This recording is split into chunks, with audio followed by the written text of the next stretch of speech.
사람들이 사는 곳이면 어디에나 또 사람들이 모인 곳이면 어떤 모임에서나 갈등이 있기 마련입니다.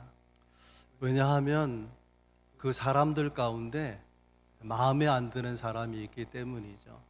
어떤 경우에는 마음에 안 드는 그 사람 때문에 크게 상처를 받고 너무 힘들어 할 때도 있습니다. 안타까운 것은 교회 안에도 그렇게 갈등 가운데 적지 않게 상처를 받기도 한다는 거예요. 그래서 제가 목회하면서 다짐한 것이 있습니다. 그게 뭐냐 하면은 내가 안 싸우는 교회를 만들고 싶다. 목회를 통해서. 또 모든 목회자에게 교회 부흥은 갈망이지만은 그러나 교회 부흥보다 더 중요한 것은 화목이다. 늘 그런 목회 정신으로 살아왔습니다. 그럼에도 불구하고 우리 교회 안에도 원하지 않지만 가끔 갈등이 생기는 경우도 있다. 그런 생각을 합니다. 이유는 우리 교회도 사람이 모인 곳이기 때문에 그런 것이죠.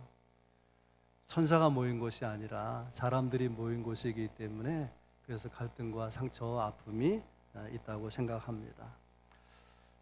성경에 나타나 있는 여러 교회들 가운데 가장 영적이고 가장 건강하고 또 가장 은혜로운 교회가 있다면 그것은 에베소 교회일 것입니다.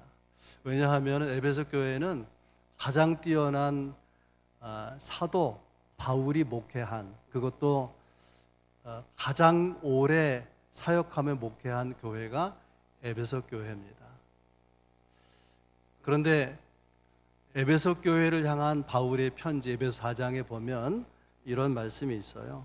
그런즉 거짓을 버리고 이웃들로 더불어 참된 것을 말하라. 도둑질하는 자는 도둑질하지 말고 무릇 더러운 말을 너희 입 밖에도 내지 말라. 왜 이런 말을 할까요?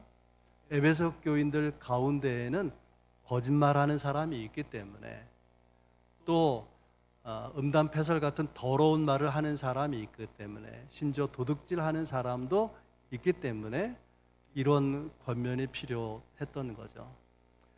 그러므로 우리가 교회 생활하면서 마음에 안 드는 어떤 사람 때문에 힘들 때가 있는데 너무 힘들어하지 않기를 바랍니다. 왜냐하면 이렇게 가장 좋은 에베소 교회마저도 상처 주는 사람, 갈등을 일으키는 사람이 있다는 것 때문인 것이죠.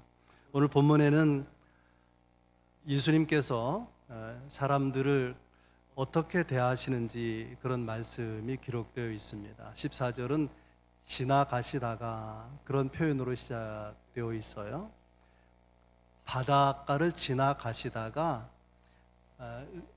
레위라고 하는 세관원을 만나서 제자로 만드시는 그런 내용이 기록되어 있습니다.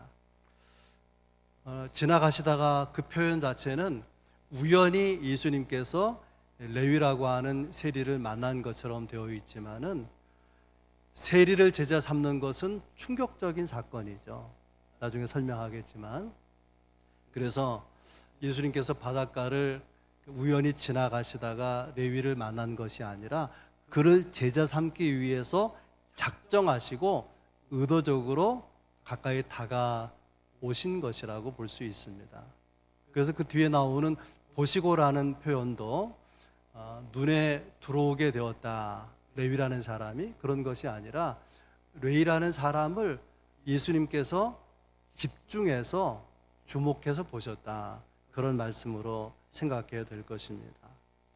세리를 보는 것, 그것은요, 뭐 볼 수도 있지 그런 게 아니에요. 그 당시에는 이것은 당연한 것도 아니고 자연스러운 것도 아닙니다. 특별히 예수님은 랍비라고 일컬어지고 있었는데 랍비가 보통 세리나 죄인들을 이렇게 보게 되잖아요. 지나가다가. 그러면 고개를 돌려요. 당연히 그래야 될 거라고 기대가 되고 어떤 사람들은 심지어 세리를 향해서 침을 뱉기도 합니다. 왜냐하면 로마 지배 가운데 있으면서 세금을 걷어서 백성들의 삶을 굉장히 힘들게 만든 착취의 도구로 대상으로 생각하고 그렇게 세리들이 과도한 세금을 걷었기 때문에 민족 반역자, 매국노 그렇게까지 여겨지기도 했습니다. 예수님 당시의 세금은 두 종류가 있었다 그래요. 하나는 정세, 또 하나는 관세. 정세라는 것은 정해진 세금이에요. 로마 정부에 내도록 정해진 세금. 그런 세금으로는 소득세가 있고 토지세가 있고 인두세가 있어요. 인두세는 뭐냐면 12살 이상부터 법적으로 성인이거든요. 12살 이상 65세에 해당되는 사람은 그 머릿수대로 세금을 내기 때문에 인두세라 혹은 인세라 그렇게 부르죠. 이 인세, 소득세, 토지세 내기에도 버거워요. 근데 문제는 관세라는 게 또 있는 거예요. 관세는 로마 정부에 바치지 않고 세무 공무원이 세리가 자기 주머니에 넣도록 허락된 세금이에요. 어떤 관세가 있냐면은 어느 거리나 지역을 지나가면 통행세가 있어요. 바닷가 예수님 거니시는데 바다에서 물고기를 잡으면 물고기세를 받아요. 사람이 살면 짐을 옮기기도 하고 이렇게 우리 같은 자동차 교통수단이 있지 않습니까? 마차를 물건을 실어서 나르면 마차세를 받는 거예요. 그러니까 정세도 부담스러운데 세리가 자기 주머니에 넣기 위해서 과도하게 여러 이름을 붙여서 관세를 받으니까 이스라엘 사람들은 이 세리를 미워할 수밖에 없고 또 그런 식으로 착취하기 때문에 멸시의 대상이 되고 그랬습니다. 예수님께서 바닷가를 지나가시다가 그런 세리, 정세와 관세로 백성을 힘들게 하는 세를 보시고 그에게 가까이 다가오십니다. 예수님께서는 다가오셔서 무엇을 보셨을까? 어떻게 보셨을까? 그런 생각이 듭니다. 오늘 설교 제목이 그가 오시면, 바닷가에 세금을 받는 레위에게 다가오신 거거든요. 그가 오시면 어떻게 되느냐? 뭐가 달라지느냐? 세 가지 말씀 함께 나누면서 은혜 받기 원하는데, 첫 번째는 그가 오시면 다르게 보신다는 거예요. 다르게. 사람들과 다르게 보시는데 어떻게 다르게 보시느냐? 긍휼의 눈빛으로, 사랑의 눈빛으로 보신다는 거예요. 당시 세리에 대한 별명이 있어요. 자기 영혼을 팔아먹은 자. 세금을 과도하게 거두면서 부자가 되잖아요. 부자가 되기 위해서, 이 세금을 많이 받기 위해서 자기 영혼까지 팔아먹는 그런 사람으로 여겨졌다는 것입니다. 사람들이 미워하잖아요. 어떤 세리는 그런 자신의 모습이 너무 싫었을지 몰라요. 레위가 그런 생각을 가졌을 것 같습니다. 우리가 살다 보면 그런 얘기를 듣거든요. 나도 이렇게 살고 싶지 않아. 이렇게 사는 내가 너무나 싫어. 그런데 그렇게 살 수밖에 없는 형편이 있는 거죠. 내가 도대체 뭐 하고 있는 것이야? 도대체 이렇게 사는 게 무슨 의미가 있어? 이 세리라는 거 다 때려치우고 나도 새롭게 살고 싶어. 그런 마음이 왜 없었겠습니까? 그러나 살기 위해서 이 직업을 떠날 수 없는 용기가 부족한 거죠. 떠난 용기가. 그런 세리인 레위에게, 세관에 앉아있는 레위에게 예수님께서 지나가시다가 다가오시면서 이 세리를 보게 되는데요. 여러분, 그 현장 속으로 들어가 보세요. 예수님은 무엇을 보셨을까? 세리는 세금을 받는 사람이잖아요. 그래서 그 앞에 줄 서서 세금 내기 위해서 제가 낼 세금은 또 제가 거래한 것은 이런 것입니다. 그러면 장부에 적죠. 그리고 세금을 받으면 돈이 한쪽에 쌓이고 계속 장부에 그 내용이 기록되어 나가고, 분주하게 이 일을 하고 있는 레위를 보시는 예수님께서 정말 보신 것은 무엇이냐면, 그런 세리 레위 안에 있는 그 내면에 있는 공허함, 그리고 갈등, 아픔, 이런 것들을 예수님께서 보셨다고 여겨집니다. 사랑의 눈으로, 긍휼의 눈으로 그의 마음을 살피신 것이죠. 저는 설교를 준비하면서 그런 생각이 있습니다. 예수님이 보시면 된 거다. 여러분, 그렇지 않습니까? 예수님이 나를 긍휼의 눈으로, 사랑의 눈빛을 보고 계시면 된 거죠. 그가 위로하실 것이고, 그가 격려할 것이고, 그가 내 삶을 새롭게 하실 것이기 때문에 그가 보시면 된 거예요. 또 무엇을 보셨을까? 앞날 미래에 대한 가능성을 예수님께서 보셨다, 그런 생각이 듭니다. 여러분, 이 세리 레위라고 하는 세리가요, 마태복음을 기록하거든요. 마태복음. 근데 이 세리 직업을 우선 생각해 보면 똑똑하지 않으면 세무 공무원이 될 수가 없어요. 셈에 밝아야 되죠. 정확하게 셈할 수 있어야 돼요. 바닷가에서 배에서 물건을 실어 내리고 싣고 팔고 사고, 거기에 외국인들도 많이 있을 거 아닙니까? 그러니까 적어도 자기 나라말 히브리어 외에도 외국어 한두 개쯤은 구사할 수 있어야 되고, 유능한 세리는 더 많은 외국어를 구사했을 것입니다. 레위는 예수님을 만난 이후에 그가 세무공무원을 하게 되면서 그가 가지고 있는 능력을 따라서, 아니 그 이전부터 가지고 있는 정확하게 삶을, 또 이 세상을 관찰하는 그런 눈을 통해서 예수님에 대한 생애를 기록하게 되죠. 그것이 마태복음 아닙니까? 예수님이 누구신가? 그는 유대인의 왕으로 오신 분이다. 온 인류를 그 죄에서부터 구원할 메시아다. 그것을 마태복음에 기록하고 있는 것이죠. 만약에 말이죠, 예수님께서 바닷가를 지나갔을 때 많은 사람들이 따르고 있는데 그냥 스쳐 지나가셨더라면, 혹시 눈이 레위하고 마주쳤지만은 그러나 깊이 들여다보지 않았더라면 우리에게 마태복음은 없는 거죠. 신약성경 복음서 가운데 마태복음은 없는 거예요. 이 사람의 이름이 레위인데요, 이 레위라고 하는 이름은 레위 지파 사람이 아니면 쓰지 않았다 그래요. 지파의 이름이잖아요. 지파의 이름을 자기 이름으로 쓰는 사람은 레위 지파뿐이고, 그것도 아주 극히 드물죠. 부모가 이 아이가 태어났을 때에 제사장 지파 출신이니까 어쩌면 제사장이 되기를 기대하는지 어쩐지 모르겠어요. 그런 제사장이 배출되는 지파의 사람인데, 그 지파 출신은 절대로 하지 말아야 될 세무 공무원을 하고 있는 거예요. 앉아야 할 자리에 있지 않은 것입니다. 근데 이 레위라고 하는 이름이 마태라는 새 이름으로 바뀌지 않습니까? 어떤 신학자는 아마도 예수님이 그를 믿고 따른 후에, 변환된 후에 붙여준 이름이 이 마태일 거다.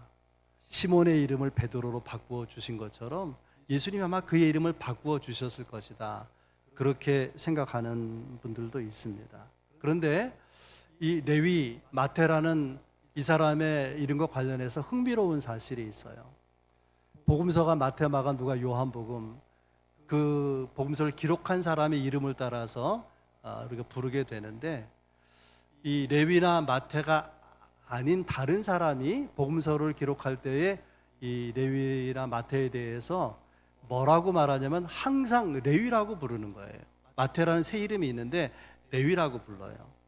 누가복음 5장 27절, 레위라 하는 세리가 세관에 앉아 있는 것을 보시고, 오늘 본문 14절에는 알퍼의 아들 레위가 세관에 앉아 있는 것을 보시고, 다른 사람이 이 사람을 생각할 때, 말하고 기록할 땐 레위라고 한다는 거예요.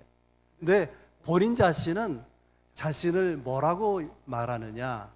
레위라고 하지 않고 마태라고 말하는 거예요. 마태복음 9장 9절에 마태라는 사람이 세관에 앉아 있는 것을 보시고, 마태는 예수님을 만난 다음에 예수님이 붙여주셨든지 아니든지 간에 그가 변화된 사람으로, 그리스도인으로 살면서 가지는 이름이죠.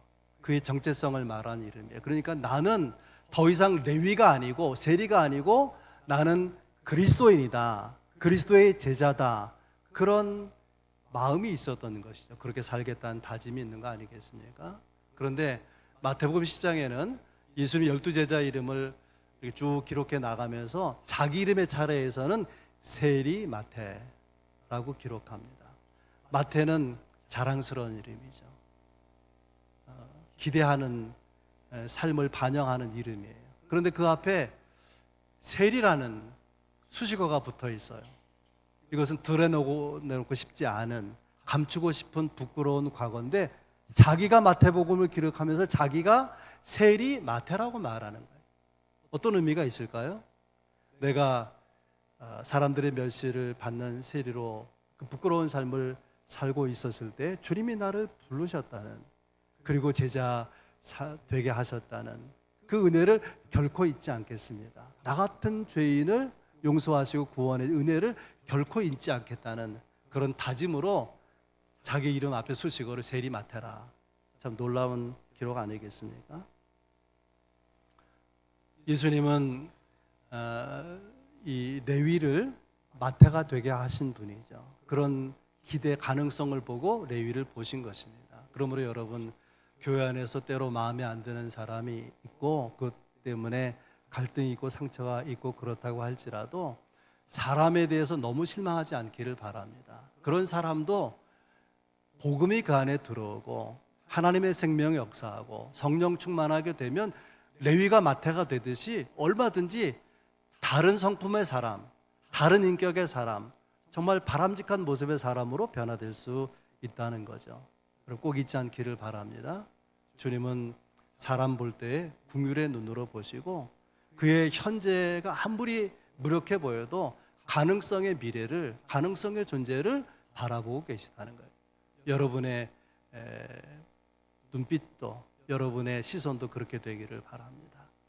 두 번째, 그가 오시면 우리를 부르신다고 하는 거예요. 그가 우리를 보시고 끝내는 것이 아니라 우리를 보았으면 반드시 자기에게로 부르신다는 것입니다. 신앙생활이 무엇인가를 간단하게 정리하면 두 가지로 말할 수 있어요. 하나는 예수님을 만나는 것이고 또 하나는 예수님을 따르는 것입니다. 예수님을 만난다는 걸 생각해 보세요. 내가 예수님을 구주와 주님으로 만나는 그런 사람이 구원받는 거죠. 그의 죄가 용서되고 하나님의 자녀가 되고 영생이 약속되는 것입니다. 예수를 구주와 주님으로 만나는 것이 신앙이죠. 예수를 만나서 주님을 따르는 것은 신앙생활이에요. 그것이 성화의 과정이기도 하고 그 가운데 기쁨이 있고 주님을 따르면서 충만함이 있고 또 내 삶에 하나님 역사하시는 능력을 경험하기도 합니다. 물론 주님을 따르는 일이 쉽지 않죠.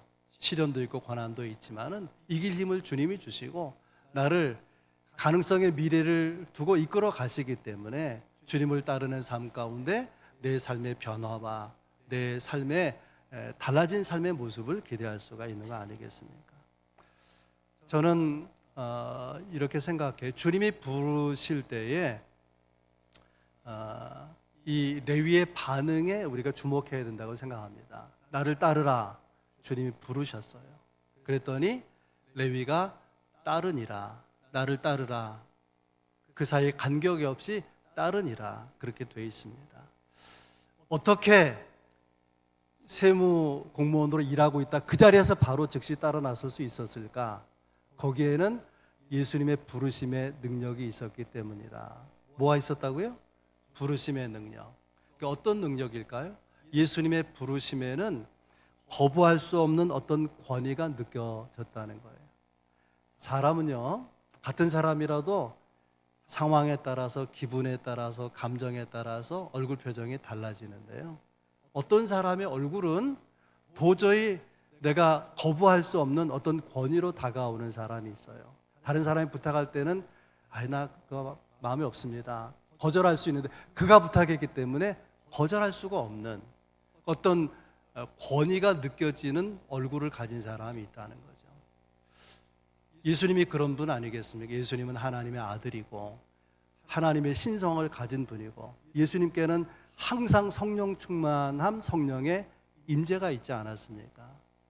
예수님의 얼굴에는, 예수님의 모습에는 그의 말씀을 거부할 수 없는 어떤 권위가 느껴졌기에 이 세리 레위가 즉시 따라 나설 수 있었을 것이다 생각합니다. 더 중요한 것이 있어요. 그것이 뭐냐면 예수님에게는 압도하는 은혜가 있었다고 하는 압도하는 은혜. 14절에 보면 나를 따르라 하시니 일어나 따르니라. 예수님의 말씀을 들을 때 자기도 모르게 벌떡 일어나서 따르게 되었다는 거예요. 제가 설교를 준비하면서 하용조 목사님 설교를 들었는데 거기 이런 예화가 나오더라고요. 어떤 여인에게 불치병, 근육이 마르는 병을 가진 아들이 있는데 고쳐보려고 백방으로 노력했는데 고쳐지질 않는 거예요. 크게 상심하고 거의 좌절을 낙심한 가운데 있는 어떤 분이 저 인근에 천막치고 부흥회를 하는 곳이 있으니까 거기 가보면 어떠냐. 아들이 낳기 위한 기대는 이미 꺾여졌는데 마음이 너무 상해서 혹시 마음이 시원해질라나 위로가 될라나 그냥 간 거예요, 그 집회에. 그리고 그 집회 그 설교가 거의 끝나갈 무렵에 강사 목사님이 이렇게 초청하는 거예요. 여러분 중에 예수 믿기로 작정한 분이 있으면 이 복도 앞으로 나오십시오. 이 여인은 나갈 마음이 없어요. 예수 믿기로 작정하는 마음이 없는 거예요. 자기도 모르게 벌떡 일어나서 그냥 떠밀려가지고 복도 앞으로 나와 있는 자신을 발견해요. 누가 나를 밀었지? 하고 뒤를 돌아다 보니까 아무도 없는 거예요. 아무도 밀지 않았는데 등 떠밀려서 앞으로 나오게 된 거예요. 여인이 깨닫습니다. 하나님이 나를 미셨구나. 하나님. 그 감격에 눈물을 펑펑 쏟습니다. 그리고 기도하는 가운데 환상이 보여져요. 어떤 공간이 있는데 벌레가 그 안에 가득한 거예요. 그래서 너무 그냥 그 모습이 흉하고 또 두렵기도 한데 어느 순간에 하늘에서 빛이 쫙 한 줄기 비치는데 벌레가 다 죽어버리는 거예요. 참 희한한 환상이다. 그리고 집으로 돌아왔는데요. 근육이 마르는 병 때문에 움직이지 못했던 아들이 움직이기 시작하는 거예요. 하나님의 압도하시는 능력이 아들에게, 여인에게 역사했던 것이죠. 세리 레위도 마찬가지입니다. 예수님 말씀은 한마디뿐이에요. 나를 따르라. 그러나 압도하시는 능력으로 그를 부르시는 초청이었기 때문에 자기도 모르는 사이에 벌떡 일어나 따라 나서게 되었다는 것입니다. 동일한 사건을 기록하고 있는 누가복음에 보면 이렇게 돼 있어요. 오늘 본문엔 따르니라 그렇게 돼 있는데 누가복음에는 모든 것을 버려두고 따르니라. 그럼 어떻게 되죠? 모든 것을 버려두고 따르면 예수님밖에 남는 것이 없는 것이죠. 여러분, 예수님의 세계로 우리가 뛰어드는 순간 남는 것은 예수님만 남는 거예요. 여기에 역설이 있습니다. 예수님을 가진 자가 모든 것을 가진 자가 되는 거예요. 고린도후서 6장에 보면 우리가 버림받은 것 같으나 우리가 연약한 것 같으나 우리가 병든 것 같으나 그게 아니라는 거죠. 그리스도 안에서 우리는 모든 것을 가진 자라고 하는 것입니다. 이것이 그리스도를 따르는 자의 삶의 결론이에요. 우리가 모든 것을 가진 자로 살지 못하는 이유는 예수만 남지 않아서 그런 거예요. 예수만. 내 안에 예수만 남으면 모든 것을 가진 자로 살아갈 수가 있는 거죠. 예수님은 레위에게 나를 따르라. 그런 거부할 수 없는 권위, 압도하는 하나님의 능력이 그의 역사에서 벌떡 일어나 주를 따를 수 있었습니다. 여러분을 향해서 나를 따르라 그러면 여러분의 삶의 자리 그 자리 벌떡 일어나 주님을 따를 수 있겠습니까? 그럴 수 있는 사람은 아무도 없어요. 저들 포함해서. 그러나 우리에게도 거부할 수 없는 권위와 압도하는 능력으로 다가오셔서 나를 따르라 하시면 우리는 일어나 따르게 될 것입니다. 우리가 주를 따르는 것, 헌신하는 것은 열심만으로 이루어지는 게 아니에요. 하나님의 능력의 역사가 거기 있어야 되는 것이죠. 세 번째 말씀, 그가 오시면 깊은 교제를 경험하게 된다는 거예요. 예수님을 만난 이후에 바로 오늘 본문은 15절 이렇게 되어 있습니다. 그의 집에 앉아 잡수실 때에. 그러니까 레위가 예수님을 따르고 나서 제일 먼저 한 일이 뭐냐면 자기 집에 예수님과 제자들 사람들을 초대해서 잔치를 벌렸다는 거예요. 누가복음 5장 29절에 보면 이렇게 기록합니다. 레위가 예수를 위하여 자기 집에서 큰 잔치를 하니. 그동안의 이 세리 레위의 삶은요, 오직 자기만을 위한 삶이었어요. 자기를 위해서, 자기만을 위해서. 그런데 예수님을 만나고 변화되면서 위하여가 바뀐 거예요. 나만을 위해서가 아니라 예수님을 위해서, 그리고 사람들을 위해서 그의 삶이 이렇게 달라지게 된 것입니다.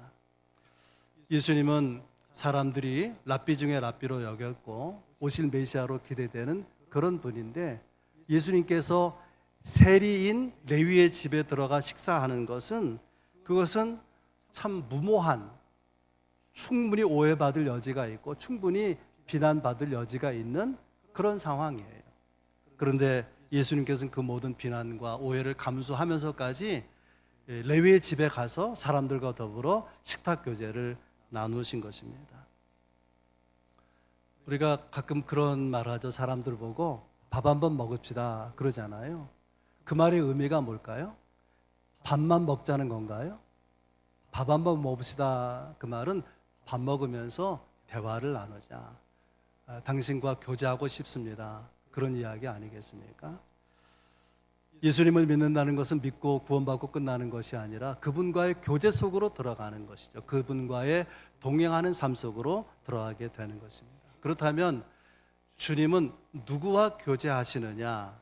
13절에 이렇게 되어 있어요. 많은 세리와 죄인들이 예수와 그의 제자들과 함께 앉았으니. 세리와 죄인들과 식사하면서 교제를 나누세요. 세리가 누굴까요? 자기처럼 세리라는 직업을 가지고 있는 동료 친구들이죠. 당연히 자기가 준비한 잔치에 친구들 초청하는 건 당연한 거죠. 죄인들은 누굴까요? 여기서 말하는 죄인은 바리새인 또 서기관들이 자기들이 이렇게 살아야 되는데 정한 원칙이 있어요. 그런 율법, 입에서 입으로 전해져 내려오는 바리새인 서기관들의 정해놓은 율법이 있는데, 거기서 벗어나면 죄인 취급하는 거예요. 그런 죄인들이 이 레위의 집, 세리 레위의 집에 모이게 된 것입니다. 서기관 입장에서, 바리새인 입장에서는 이 잔치가 못마땅하죠. 세리들이 있고 죄인들이 앉아 식사하는 곳이기 때문에. 그래서 예수님의 제자들에게 바리새인의 서기관이 비판하는 내용이 나와요. 16절. 바리새인의 서기관들이 어찌하여 세리 및 죄인들과 함께 먹느냐, 그렇게 비난하는 그런 질문을 하게 된 것이죠. 이런 말을 듣고 예수님이 위대한 선언을 하십니다. 그 내용은 17절이에요. 나는 의인을 부르러 온 것이 아니요 죄인을 부르러 왔느니라. 나는 의인을 부르러 온 것이 아니라 죄인을 부르러 온 것이다. 이 선언 때문에 예수님 고난 받으셔야 됐고 십자가에 죽으셔야 됐습니다. 이 선언의 의미 때문에 아무 자격도 없는 우리가 죄사함 받고 하나님의 자녀가 되고 하나님의 거룩한 백성이 된 것이죠. 내가 의인을 부르러 온 것이 아니라 죄인을 부르러 왔느니라. 예수님이 어떤 마음으로 어떤 뜻을 했는지를 생각하면서 다시 표현하면 이런 말이에요. 내가 죄인이라는 것을 인식하고 인정하는 사람을 의인 되게 하기 위해서 왔느니라. 그렇게 말씀하신 거예요. 내가 죄인인 것을 인식하고 인정하는 그 사람을 의인으로 만들기 위해서 온 것이다. 바리새인 서기관들은 자기를 어떻게 생각할까요? 의인이라고 생각합니다. 그러나 의인은 없어요. 로마서 3장 23절에 모든 사람이 죄를 범하였음에 하나님의 영광에 이르지 못한, 모든 사람이 죄인이라는 거예요. 그러면 이 바리새인 서기관들은 누구냐? 자기가 죄인인 것을 모르고 있는 죄인이죠. 두 종류의 죄인이 있는 거예요. 모두가 죄인인데, 하나는 내가 죄인인 것을 알고 있는 죄인이 있고, 내가 죄인인 것을 모르고 의인이라고 주장하는 죄인이 있을 뿐인 것입니다. 위대한 설교가인 윌리엄 칼 3세의 일화인데요. 이제 예배 가운데 성찬을 하게 되는데, 어떤 여인이 성찬이 자기 앞에 다가왔는데 그걸 받지 못하고 울면서 있는 거예요. 나는 이 떡과 포도주, 예수님의 살과 피에 참여하기에 합당하지 않은, 무슨 죄인지 모르지, 무슨 부끄러움인지 모르지만 이걸 받을 자격이 없다. 성찬을 못 받고 있는 거예요. 그 모습을 지켜본 한 나이 든 성도님이 곁에 다가와서 앉더니 이렇게 말합니다. 부인, 성찬을 받으세요. 이 성찬은 죄인들을 위해 마련된 것입니다. 여러분 깊이 생각해 볼 수 있기를 바랍니다. 많은 사람들이 나는 은혜 받을 자격이 없다고 생각해요. 죄가 크기 때문에. 큰 죄를, 무거운 죄를 지면 질수록 더 그런 생각에 빠지기 쉬운데, 그래서 은혜를 포기해야 됩니까? 주님에게서 멀어져야 됩니까? 그런 사람일수록 더 십자가의 주님 앞에 다가서서 은혜를 구해야 될 것입니다. 그는 의인을 부르러 온 것이 아니라 죄인을 부르러 오셨기 때문에 내가 내 죄를 고백하며 나아가는 사람을 결코 물리치지 않는 것이죠. 그는 누구와 교제하느냐? 세리와 죄인들과 교제한 거죠. 또 예수님은 또 세리 레위는 어떤 마음으로 이 잔치에 참여하고 또 교제하고 있느냐? 어떤 마음인가? 이 세리 레위가요, 예수를 만나서 변화받고 이 큰 잔치를 하는 이유가 있어요. 그게 뭐냐면은 예수님의 마음이 자기 안으로 들어온 거예요. 어떤 마음이냐면 사람들이 다 자기를 비난하죠. 자기 스스로 생각해도 나는 사람들이 비난할 만하다. 자기에 대해 부정적이에요. 그런데 자기를 있는 모습 그대로 받아들여 주신 주님의 마음, 그것이 자기의 마음을 흔들어 놓은 거예요. 너무 감사하죠. 그 잔치를 베푸는 것이고, 그런 마음, 예수님의 마음을 가지고 사람들을 대하고 그런 이렇게 교제의 자리로 사람들을 청하는 것입니다. 그래서 나중에 보면 사람들이 가기 싫어하는 저 먼 나라 에티오피아까지 가서, 페르시아까지 가서 복음을 전하다가 주를 위해 순교했다. 그런 전승이 있습니다. 여러분 다시 한번 주께서 하신 위대한 선언 다시 들을 수 있기를 바랍니다. 건강한 자에게는 의사가 쓸데없고 병든 자에게라 쓸데있느니라. 나는 의인을 부르러 온 것이 아니요 죄인을 부르러 왔노라. 그분의 식탁에 앉으면, 그분과 교제하면 그분이 치유하십니다. 그분이 새로운 생명을 주시고 우리에게 새로운 소명을 주시고 그분의 세계로 우리를 이끌어 가실 것입니다. 우리는 살아가면서 너무나 제한된 교제 가운데 살아요. 만나는 사람과만 만나요. 밥을 먹어도 끼리끼리 마음이 맞는 사람, 마음이 통하는 사람과만 식사를 해요. 주일날 낮에 식사에도 보면은 꼭 같은 사람하고만 식사를 하고 앉아 있는 거예요.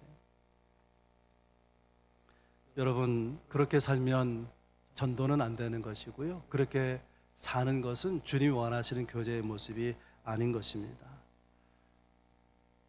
이 레위에게 주의 마음이 확 들어온 것처럼 여러분의 심령에 주의 마음이 들어오면 내 경계선 안에 들어오지 못할 사람이 아무도 없는 거예요. 내가 식사할 때 끼리끼리 하는 그런 삶은 더 이상 지속할 수 없는 것입니다. 여러분, 주의 마음으로, 주의 긍휼의 시선으로 여러분의 한계선을 넘어서, 여러분의 편견을 넘어서 사람들에게 사랑으로, 또 복음으로, 구원으로 다가설 수 있길 주의 이름 축원합니다.